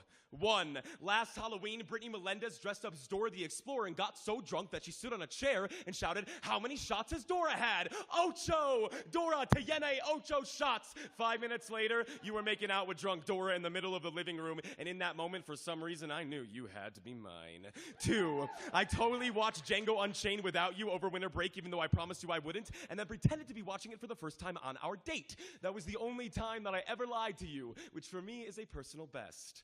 3. I have never found you sexier than when you talk about German filmmakers struggle to ice skate or tell me that I am wrong. 4. I have reoccurring dreams about deep cleaning your apartment. 5. The first time that you told me I cannot stay the night because your roommate might come home and see me, I should have left you. Not out of selfishness or anger, but because when you begin to rearrange your vocabulary for someone else, replacing words like unhealthy with compromise, you will begin to forget your own name. 6. You called me baby like flicking on a light switch. Something quick and easy that you knew you could do to brighten up the room. But I am sick of sleeping with the lights on because you were afraid of the monster in your closet. And I was afraid that it already climbed into bed with us. Or that I had been the monster all along. 7. I told everyone how bad the sex was. Because it was. 8. I have thought about you during sex with other people. 9. I've never wanted someone to hurt and be happy so badly. 10. I told you I loved you. Last resort. I told you I loved you like a bomb shelter, something to hide in after the fallout, but we would always be hungrier than our rations would allow. 11. How do you tell someone that they taught you how to look at a seed and see a flower? You are blooming in another man's garden, and I feel like I'm the only one who got his hands dirty. When he bites into your roots, he will taste my rainwater. When he strips you naked, he will pause between each article of clothing, stop and say, "How beautiful." 12. I'm sorry, I've not yet forgotten how to find you beautiful. 13. I'm trying. 14. For Valentine's Day, you got me an eggplant. I don't really remember the significance, only that you cover the entire thing with silver Sharpie, so you could write little messages in black, which wouldn't show up on the purple when you could have just written the messages in silver. When you gifted with me, I didn't even realize what it was because, well, eggplants are purple. You covered up everything to try to be with me, and I no longer knew what I was.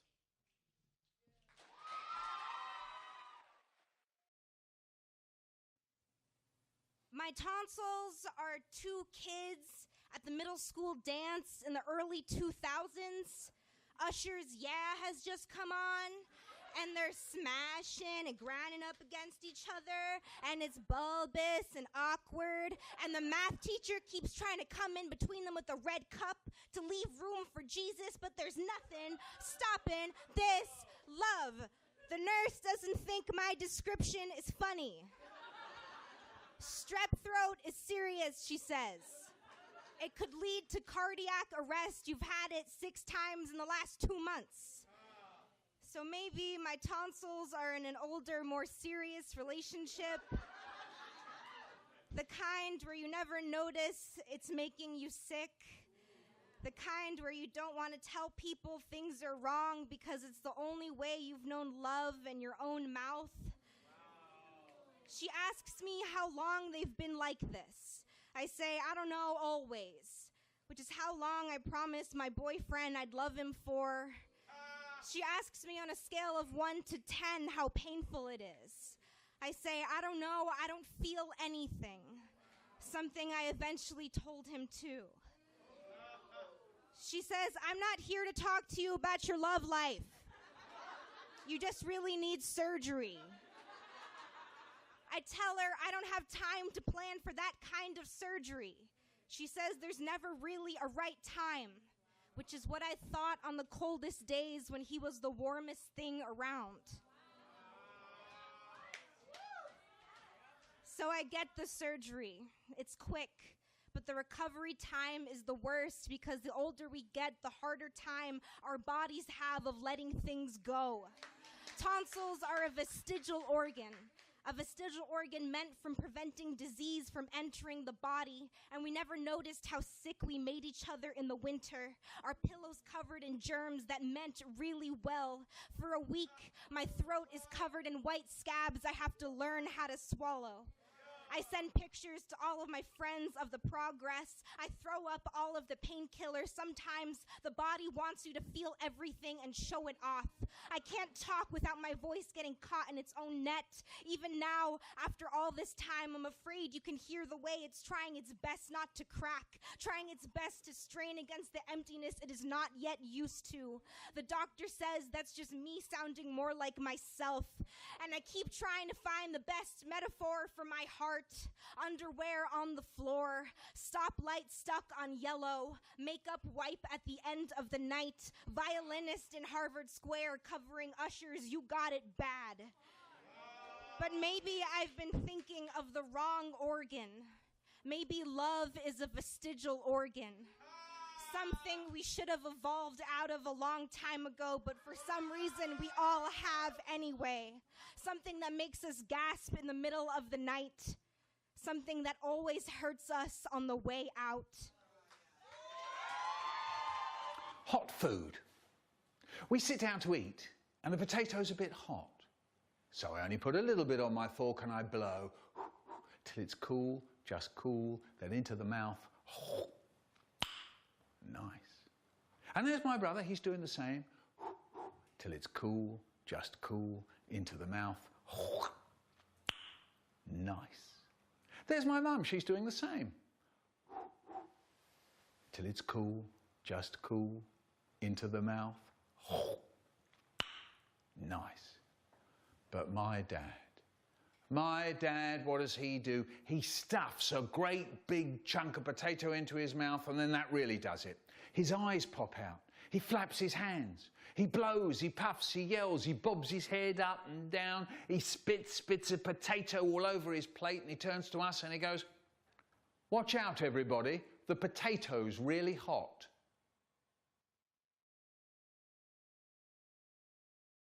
Hello. When I say hello, I mean thank you. When I say thank you, I mean I adore you. And when I say I adore you, I mean I will check your horoscope. I mean, when you leave the balloons that you carry in your laughter behind on my ceiling, well, I like them better than flowers. My body is a garden rooted in gratitude. Thank you is the biggest poem I've got inside of me. Me?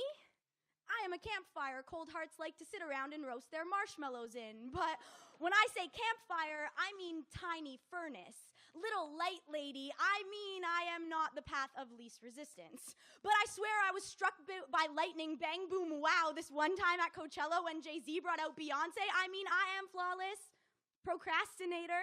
My heart is a messy bedroom I always distract myself from cleaning. I digress. When I say Beyonce came out, I mean fireworks went off and I cried. When I say I cried, I mean I taught the clouds how to cry for me, dig? I wouldn't say I'm sensitive. I would say I'm highly susceptible to feeling a lot. And sometimes there just ain't enough rocks, Forrest Gump. When I say my feelings are a box of chocolates, I mean I like to eat them. I also like to get high enough to look myself in the third eye, but when I say I like to get high, I mean sometimes after I shower, I thank the towel. Snap, crackle, or pop? Me, pop. I mean, I got this violent tendency to see a bubble and want to pop it, which is to say I have held love. But I popped it and locked it, then dropped it and lost it. I didn't mind. Love made me feel like I knew the answer, but when I raised my hand, I was the only one in the room. What I mean is, have you ever felt the ache of swallowing starlight? That cinnamon heartburn? What I mean is, his name is still a plate set at the table of my tongue because I learned love like, wait for it. If I called the last person you said I love you to, could they tell me they felt it? Can you feel this? I'm allergic to liars. They cause my tongue to swell and sharpen, bullet flesh tongue. I mean, my kiss tastes like a shotgun to the lips. You'll like it. It'll make you feel brave. My first crush was on Benny the Jet Rodriguez. I swear that boy ran so fast he could fly by foot. I always say I am a hummingbird. But when I say hummingbird, I mean sometimes my hands forget how to hold. Become two teacups in an earthquake. My body is a rattle of splintered bones. But when I say my body, I mean blunt guts and then some. My body miraculous. I spent an entire year sleeping on a bed of swords and was not cut once. What I mean is my lonely looks a lot like insomnia when you hold it up to the light. What I mean is if I came to you lonely as a grocery store parking lot at 5 a.m. blowing smoke rings, pretending they are halos, could you believe in the magic? Not Beauty, not the Beast. I'm talking Enchanted Castle. I mean my body, Space Jam. My body has ways to tell anything else than the truth. Flight response. Hey, do you ever just sit on the end of your bed and listen to the world spin? I hear that song everywhere, but when I say that song, what I mean is time. Time is a holy catastrophe of heirloom clock faces that don't fit my wrists, dig? The only instrument I know how to play is my body. I like my body best when I am not worried about how much space it's taking up. I mean dancing. But when I say dancing, I mean shimmy and a shake and a wop wop drop. My body's got moves, y'all. Like it sleeps in a waterbed. What I mean is my body sleeps in itself. I am best prepared for the worst case scenario. The best case scenario scares me. Flight response. My mother tells me I am a bird. But when she says I am a bird, she means the whole world is my cage. In my dreams, I can fly, and there is no such thing as cage, meaning there is no such thing as time. I have been here before. I mean, I recognize that moon, and I know there are many moons, and my gratitude, it eclipses them all. So I say thank you. I say thank you, but I guess I just mean hello.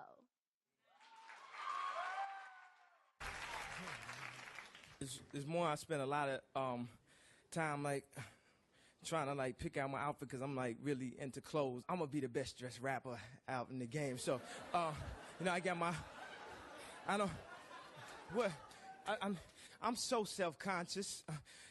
That's why you always see me with at least one of my watches. Rollies and Porsches then drove me crazy. I can't even pronounce nothing. Pass that for Stacy. Then I spent $400 on this. Just to be like Nick on this. And I can't even go to the grocery store without some shoes that's clean and a shirt with a team. It seems we live in the American dream, but the who highs up got the lowest self-esteem. The prettiest people do the ugliest things. For the road to riches and diamond rings. We shine because they hate us, floss because they degrade us. We trying to buy back our 40 acres. And for that paper, look how low we a stoop. Even when I'm in my Benz, I'm still in a coupe. I promise. She's so self-conscious. She has no idea what she doing in college. That major that she majored in don't make no money. Told me she majored in TV. But she won't drop out. Her parents will look at her funny. Now, tell me that ain't insecure. The concept of school seems so secure. Sophomore 3 years, ain't picked a career.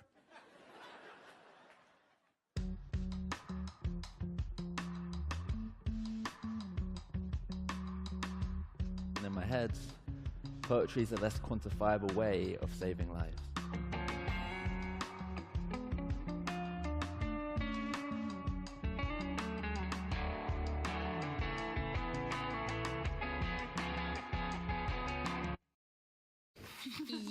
Hey guys, we were doing an obstacle course in here during that, so sorry if it wasn't smooth. What are you talking about?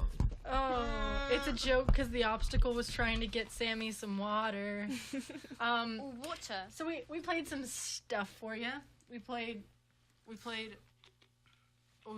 started with Poem for Greg by Kay Crom. Yes. And then we played Honest Confessions of Letting Go by Kevin Cantor, who is so good. He sure so, did. So good. He performs at Cupsy a lot. He won a couple things at Cupsy a year or two ago. But I can't usually play a lot of his poems because they're quite graphic and also upsetting, but they're so good. Please look up all of them. Please do. And then we played Tonsils by Melissa Lozado Oliva, who I really feel like I cannot stress enough how much I love her. I just do. Her voice makes me very pleasantly happy. I saw her perform on campus with our president of Speak for Yourself Poets, Kara Webb. Speak for Yourself Poets, which happens to meet every Monday at 7 in the basement of 96 Cummington Mall at SOC B59. Goes until around 9, but you can come and go as you please. Anyway, our president performed in a show with Melissa Lozado Oliva, and she was amazing. Super, super good. She read poems, like, just off her phone, like, that she had written, like, 2 days before. It was really cool. Anyway, big fan of hers. And then our last poem was by Sabrina Benaim, and it was First Date. And then we played a little snippet of Kanye reading at an open mic, circa, I think it's like 2008? 10? Oh. I think it's more recent than you think it was. I don't know what time it is. No, that poem was old. It wasn't as old as you think it is. The video was uploaded recent, but it's an old verse. I mean, I guess if you say so. 2003. You would know that if you know followed what? I Jason's believe SoundCloud. Jason. I believe Jason over myself any day. I think he knows more. He has a SoundCloud. He's more qualified to have an opinion on this one. Yeah, so there's that. We have a prompt out in the air, just circling there, and that prompt is to write a poem in which you repurpose an overused punchline in honor of our funny poems this week. You can send us those prompt poems, via our Facebook page, Speak for Yourself Radio on Facebook, or our Twitter via @SFY Radio on Twitter, and you can call us at 617-353-6400, and we will put you right on air to read your hopefully not expletive containing poem, because I'll get in trouble if it has expletives. I have 2 stanzas, but I think it's only going to be 2 stanzas tonight.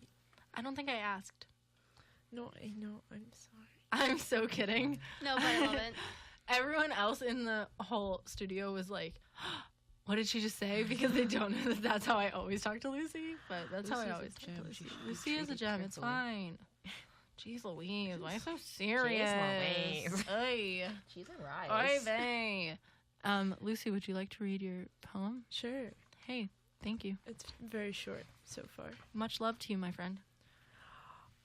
Orangey glad I didn't say bananas, says my therapist, Steve. Congratulations, you are not nuts. I stare at him with juice-stained cheeks and seedy pupils. I peel my tongue from the roof of my mouth. Then what the heck is wrong? I scream. My spit hangs in the air like lemon zest. Sourly. I hope it stings his blisters as punishment for the $40 copay he charges for this hour. I love it. We snap on air sometimes. I snap constantly, always. I love it. How did you just like pull it? Ooh. Where'd it come from? What do you mean? Talk about your Well, motivation. I thought of a punchline. I thought, orange glad I didn't say Of bananas. course. I was like, who would I really not want to call me bananas? I was like, my therapist. Oh, I see. I see. I also need to get back to therapy. Well, don't we all? That's kind of personal, though. Hey. Hey. You can talk about whatever you want here. I know, but do I want to tell Brian? Brian wants to know. He cares. Oh my gosh. Great guy. Brian stopped texting me. I think he might have taken himself out of this little equation. Rip. Rip Brian.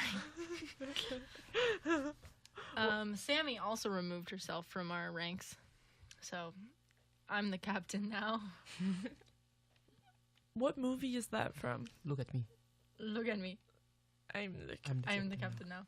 I forget what it was called. I remember the entire plot, but I cannot remember what it was called. It was a Tom Hanks movie. It was the one... Oh, you mean Miley Cyrus? Yeah, I know that one. Please stop. No, I wouldn't. Oh my god. Oh, the Titanic? I love that movie. Last night... I'm going to punch you. Last night, we were in Kaylin's room. It's Castaway. And we saw... Oh, the Titanic. No, it's not Castaway. It's not. We were in Lost. Kaylin's room, and we saw a picture of J.K. Simmons, and I was like... But I completely forgot J.K. Simmons' name. I was like, who is that guy? He's in The Closer. He's in Whiplash. Like, who is it? And she was like, let me look him up. And I was like, waiting for her to tell me, and she did not tell me the name. She just was like, it's gonna feel better if you guess. It's gonna feel better if you guess. I was like, give me the first letter. And she was like, no. I was like, J, JK, J, no, I was like, JC, JP, JK. And she was like, yes, JK. I was like, oh, JK Simmons, JK Simmons. And it felt so good. See? What did I tell ya? But I don't remember what movie that is. I'm trying to look it up. In looking it up, I found out that Tom Hanks was a producer for My Big Fat Greek Wedding 2. Are we kidding? We're not kidding. That man he can do anything. Yeah. That's so true.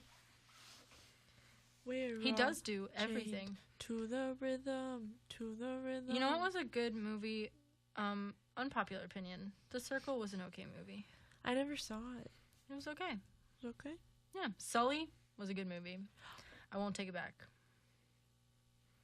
Dead air. What? People Dead air. disagree. That's rude. Oh, I was just busy. I cannot find this movie. Jeez Louise. Captain Phillips. Captain Phillips, because That the was pirates it. took over.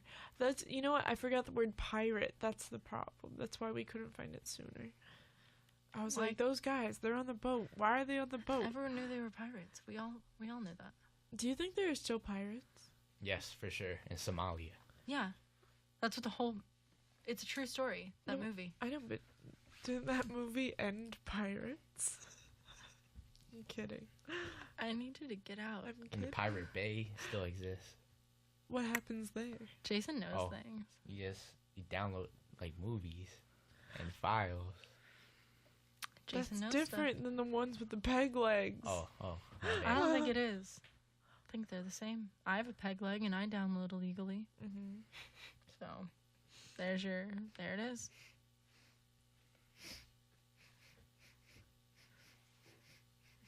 I'm sniffing. Can you stop Sorry. sniffing the mic? Like, why'd you let me do it? We all were looking around like, what's happening? Why'd you let me do it? Okay, Cynthia, do you have a prompt poem? I do, but I don't have an Perchance? ending. Do you want to give me an ending to my poem? Yeah. Not in my swamp is the ending now. You know what? Going Thank you. live on air. Actually, could we reverse that? I need the exact negative of that. So if we have not Get in my swamp. out me swamp. Okay, that's fine with me. Yes, in my swamp, yes. Yes, in No, me swamp, wouldn't it be yes in my river, in my filtered water? What? Because the swamp is dirty. Oh, we don't need need the a opposite of the non-negative. swamp. We need the opposite of the assertion. Go ahead and read, Exactly. Cynthia. Okay, fine. It's just not gonna have an ending when I go with it. So it's titled "Hi Hungry, I'm Dad." Ooh. It doesn't have anything to do with my dad. I'm sorry. Okay, hello. My name is Cynthia. Yeah, I'm okay, but I wouldn't say I'm a really good dancer. Could you be a doll and stop singing an irrelevant song from too many years ago? Hi, my name is Cynthia. Sound that out. That's Jesus died for our sin. Okay, I understand. Yeah, you watched that one movie 21 or 22 too many times. I've heard this. Brutality is spoken word, reenacted upon meeting someone new. My name is Cynthia. Keep Jonah Hill out of it. We're not acquainted. How many people do you know of my name? For a long time, I didn't like my name. I wished I was called something more common, something less odd like Isabel or Amanda or maybe Alex. Can I change my name now? I don't know. Can you? I was convinced it was too late by the time I finished elementary, so I taught myself to love myself, put my dislike on a shelf, save it for someone else. Something else. Hey, my name is Cynthia. I like that poem because I've heard so many people say that to you. Like, the amount of times you walked into a poetry room and people were like, Jesus died for our sins. Yes. It's ironic because I actually do poetry. When I went to that movie, it was really weird because, like, they were like, Cynthia died. And I was like, but I'm right here.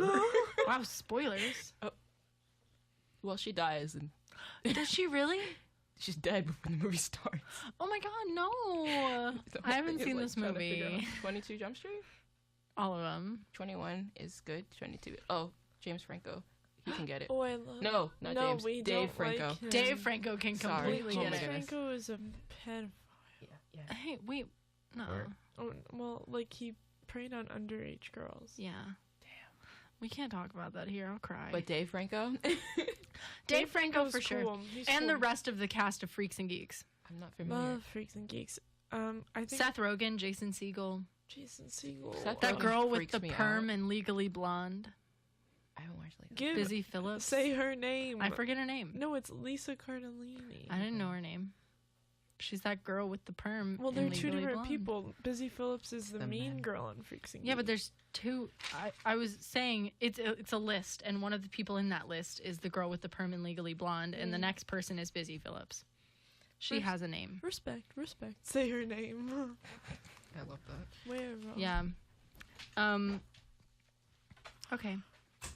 Thank you, Cynthia. Thank you. What's your prompt poem, Kaylin? Hey. Do we get to hear it? Sure. It doesn't have a title and it's very short. And it's I don't know how I took a punchline and made it about a boy, but you know, don't doubt my abilities to make everything about a boy. I hate feminism. That's something that you should not say. I love feminism. Ew. I'm a women's studies focus. I should really not Sorry, say. guys. I should turn my mic off for that, but you can't always see him coming. I too can't see my faces. Yes, go ahead. I guess I could hold back. I could stop texting you out of nowhere. I could stop following behind you, hoping to pick up lucky coins that you throw to the side like you are so good at. I could stop weighing myself down with your other discarded affections, but I'm not sure if I can afford to stop penny pinching. Not in this economy. I'm so sorry. I'm not. Cynthia just eye rolled harder than I've ever seen her. I thought I was going to lose my eyes in the back of my head. Is it because I read it in my best Melissa Lozito Oliva? No, it's just like voice. I was had like your regular poetry voice. Yeah. You're like, not in this economy. That's my regular voice. I This love is it. how I always talk. I love it. And this is my real voice. And for the rest of this block, we're going to do impressions. Okay, here we go. I'll go first. This is an impression of a cashier. Next. I'm gonna vomit. I I'm gonna hated vom. that. All right, give me another one. Give me Another one for you to do? Do a really annoyed parrot. Jimmy? Why Jimmy? That's all I had. Put your shoes back on. Crackers. That's just a parrot. Yes. Not at all annoyed, just blatant. Sammy heard us doing impressions and rushed back from her bathroom break. I done sprinted. Annoyed parrot, go. Oh. What? No. She likes impressions. It doesn't mean she's good at them. I love impressions. Yeah, no, I like We them. do what we love. No, it doesn't mean I I'm love good what at I them. do. That's my parrot impression. You either love it or you're like, okay. So this is my parrot impression. Ready? 1, 2, 3. That is exactly what your parrot would sound like. Here's mine. A parrot that follows you around and learns to It talk would from honestly, you. it would be just like consistently in a state of like kind of startled, but also like not very surprised at the same time. Just like kind of like, okay, but also I wasn't not expecting this. Yeah. To be fair, you could impersonate a parrot by just doing your voice and being like, my parrot would sound like this. Yeah. Oh, Because that's my so meta. Yeah. my parrot would sound like, jeez Louise. Oh, it Cheese and would. rice. Oh, Yeah. oh, it is. And when it was Jesus. annoyed, it would sound like, jeez Louise. Jeez Louise. Just get a little more like, Jeez Louise. you sound nothing like my parrot. I could be. Not well, my parents. Jeez Louise. Hashtag oh not my parrot. God. All the respect in the world for my parrot. I could be. Sammy, did you have a prompt poem? No. I did. Oh, you do? Oh, Jason also has a prompt. Oh my god, we have so many poems. Go. Someone go. Now. We have 10 Jason. minutes. Jason, Me go. first? Okay. Jason. 1 fish, 2 fish, red fish, blue fish. I was in Whoville. I stole the Grinch's Christmas. They forgot who I am, so it's easy to dismiss this. Go to Whoville and walk out with the misses. Or 50. You can't diss this. That's 2 quarters. I got 2 more to go. Save them up to buy a popsicle. Cool off the Dr. Seuss rhymes. Damn, everything I say is nonsensical. Donald Trump is president. Somebody get Ja Rule on the phone to make sense of all this. Is Donald Trump as president your overused punchline? Because me too. No, it's the Ja Rule one. I feel like Donald Trump as president is an overused punchline. I guess it is. I was trying also. to make a joke. All my punchlines are overused though. Sorry. My only. Wow, that wait, really hold didn't on. land. Okay, good poem. It is what it is. Yep. You know, we make a lot of jokes on this show. They I'll be can't right all be back. good. Yeah. No, I'm gonna at make least a one of joke them now. has to be bad. And now, ladies and gentlemen, please welcome to the stage, Samantha. Oh, it's me. The crowd goes wild with her poem. And my poem is not exactly what you would expect. So She's not reading anything. I'm nervous. My poem is not good, so I'm passing my torch across the lane to Cynthia. Cynthia I have a already joke. went. Joke's on you. That was her poem. Wow, that's a good poem. Okay, no, but I'm serious. I have a joke about punchlines. Go. It's gonna be improv. It's only half done. So you're at a party. Yes. You're talking to somebody. That never happens. Anybody. But you're at Cool. one of those old-fashioned parties. And you're trying to get across the party to somebody else because you don't like talking to this person anymore. Oh, Right? that sounds like me. But you can't get away, and they ask you, what's wrong? And you say, I'm waiting for the punchline. It's literally in the way. The line for the punch is so long. That was genius. Frig! Oh my god, write that down.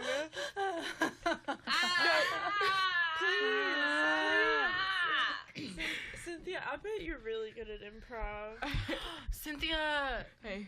Liquid fun. I do that sometimes. I haven't been in a while. Cynthia, are you good at Zoom? What's that? Zoom. Oh, you mean, what do they call it? This is something Oh, that Wiz. cannot be Wiz. described. Yeah. When? Yeah, Wiz. They are speaking in another language, folks, with many body motions that we do not understand. Well, I feel like we haven't really talked about poetry, but that's fine. Who wants to come here and hear us talk about poetry? You want to talk about poetry now? Our core audience does. Our listeners of every week. Our loyal fan Dad? base. Dad doesn't care about poems. Someone asked me what the show is about, and I was like, yeah, it's about spoken word. Well, Not much. that was a lie. You lied to your friends. That's who Thank you are you now. so much for listening in.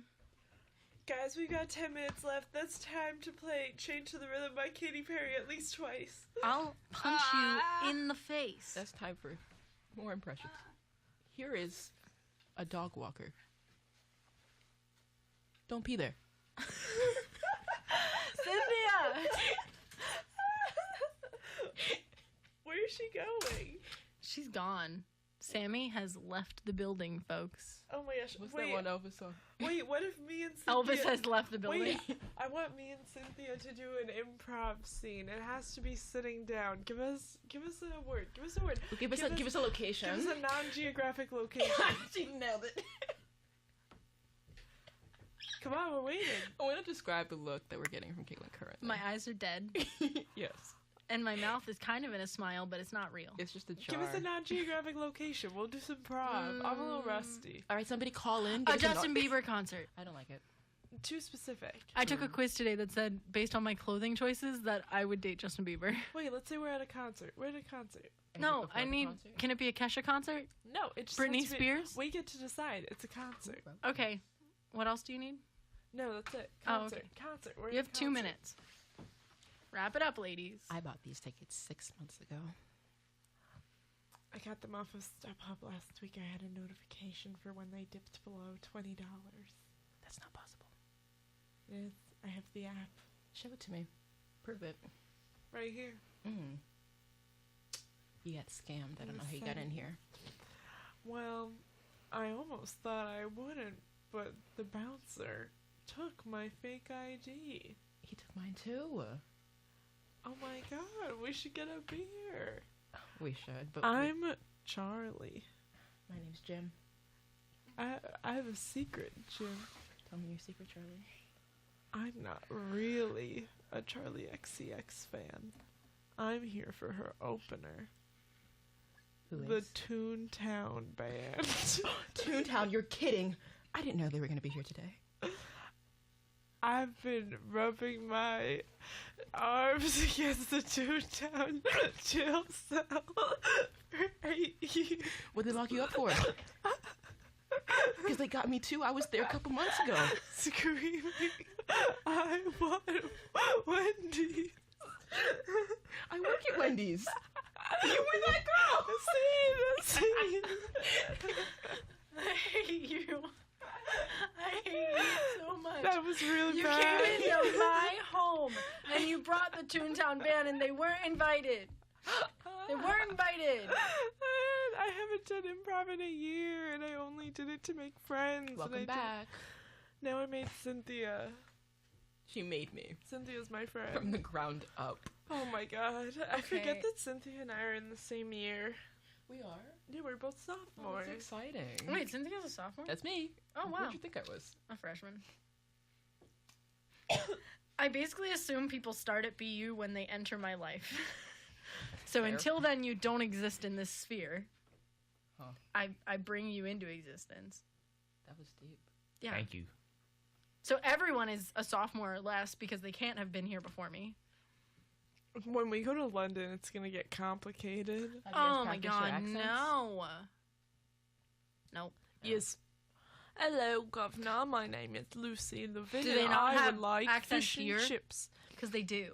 You're talking about the Boston Shakespeare. accent. I can't even That do it. did not sound I know, Boston. it went Big everywhere Ben. except for Boston. Let's go on the let's go on the river. I have a tour at the Tate Modern Museum tomorrow. Yours is Pip, that's pip. really bad. Pip pip. Oh, it's super bad.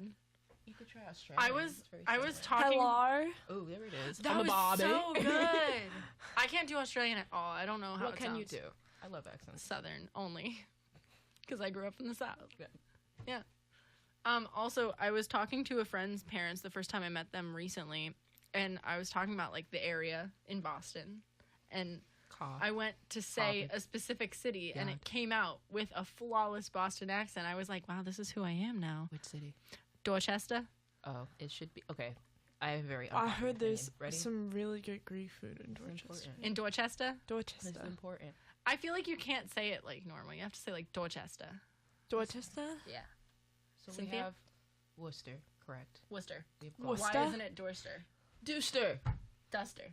I like that better. Duster. She's a bit of a fixer-upper. She's Swiffer. She's They- a they all man-eater. Well, we're I think we're gonna play. Drake. Actually, we don't have time for another Oh, poem. Let's just man. talk for the last couple minutes. I would love to. We're one DJ down. All right, give me one more impression. And Drake. Drake. Oh, This is shoot. Drake. in Degrassi. Not I now. didn't watch him in Degrassi. I don't know Jimmy. anything about his. Jimmy from Degrassi, or just Yes, regular Jimmy. Jimmy, like the kid of the mom, or like. No, Jimmy from Degrassi. I'm not familiar with him either, but He his got probably shot. things that he said. Hey, spoilers. Jason. I got nothing. Oh, I want you to do an impression of Okay, you know what? Popular person. Give me an impression of, like, Tom Hanks. Do a Tom Hanks impression. I don't know anything about Tom Hanks. Here's the thing. I can't do a Drake impression, but I can do Alanis Morissette singing Hotline Bling. I can say Drake. I dare you. Give him a taste at home. Go ahead. I don't know why I said it. I've done it before. Hotline Bling. That's not what she sounds like at all. Then you That sounded like Prove Amanda. me from wrong. the Amanda show. Prove me wrong. No. Amanda show, fire. Amanda, you get it. Get it. Amanda. Okay, a new DJ is here, but Sammy is not back. Well, you know what? We're going to sign off for today. Well, I had a great time. Hey, last thoughts from our guest. Cynthia? I want to come back because I like this a lot. Well, our votes are in. You got the chop. You have 30 seconds to say your goodbyes. I am coming to All get right, you. listen. I just want to say thank you so much for this opportunity, and like I just feel like I came out here and I really gave it my best, and all of the chefs, they worked Cynthia, so hard. this is Big Brother. It is time to leave. Wait. Get off me! Wait. Okay, Lucy, final thoughts. Go. I want you Quickly. guys to start. Quickly. I want you guys to start calling me Chef. Bet. No. Bet. Yo, Chef can get it. No. Okay. Jason, final thoughts for the episode. It was a great episode. Jason. Next episode will be better. Follow Jason on Jason. SoundCloud at Follow soundcloud.com/JasonZSZE. That is true. Is that it? Yes. Nailed it. That's JASONSZE. Yeah, and follow us on Twitter at SFY Radio and on Facebook at SFY Radio, Speak For Yourself Radio. And that's it. And Diet Coke needs to sponsor this show. Hey, I've been drinking a Diet Coke the whole time I've been on air. Every single episode. That's 5 episodes, and I drank a whole 2-liter last night. Diet Coke sponsor me. Okay. It's been a great show, guys. Thank you so much for tuning in. We're going to play you some great rotation, and there will be another show in very shortly, so stick around.